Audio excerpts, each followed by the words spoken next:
Hey, what if the most painful part of your life is exactly what God wants to use? Not after you have it all together, not when you're polished, but now, even in the mess, because your testimony carries power.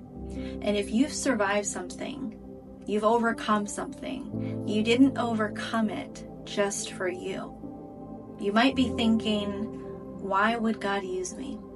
I've messed up a lot. But hey, listen, your story isn't just about you. It's actually about what Jesus did in you. In Revelation 19, it tells us the testimony of Jesus is the spirit of prophecy. That means when you share what Jesus did for you, you're literally releasing hope that he can do it again. That's why your testimony is anointed. It's powerful, not because you're perfect, but because his name is written all over it. You may have gone through trauma, abuse, addiction, divorce, depression. But what if the very thing the enemy used to try and destroy you is the exact place God wants to launch that ministry, that business, that book, whatever it is that God is calling you to do with that story?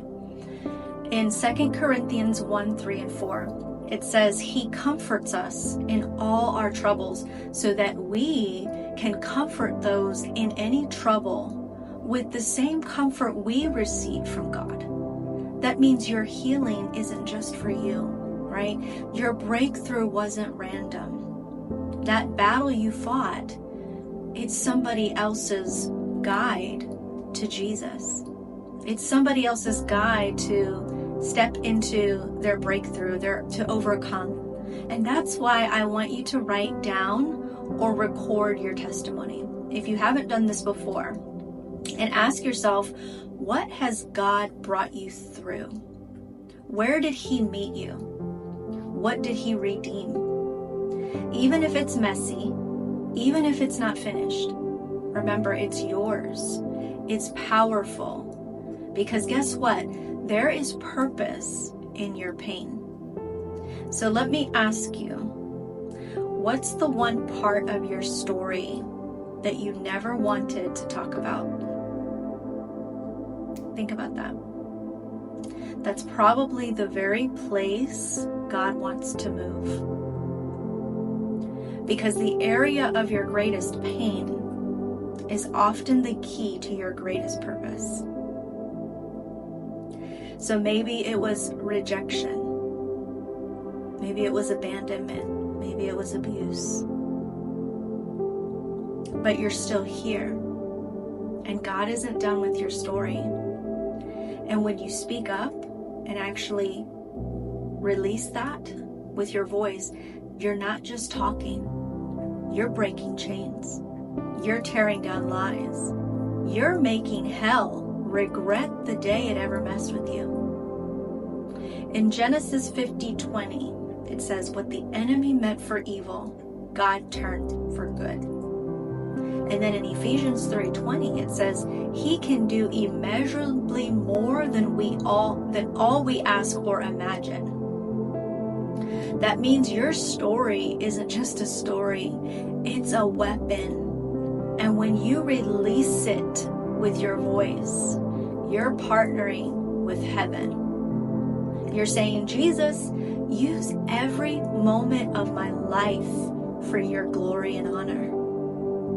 So here's what I want you to do. I want you to take 20 minutes, about 20 minutes today, and grab a journal, open your voice notes or pull out your phone and start telling your story. Put it out there, okay? Not the polished version, the real one. Because God doesn't waste a single tear. He doesn't waste time. He doesn't waste your story.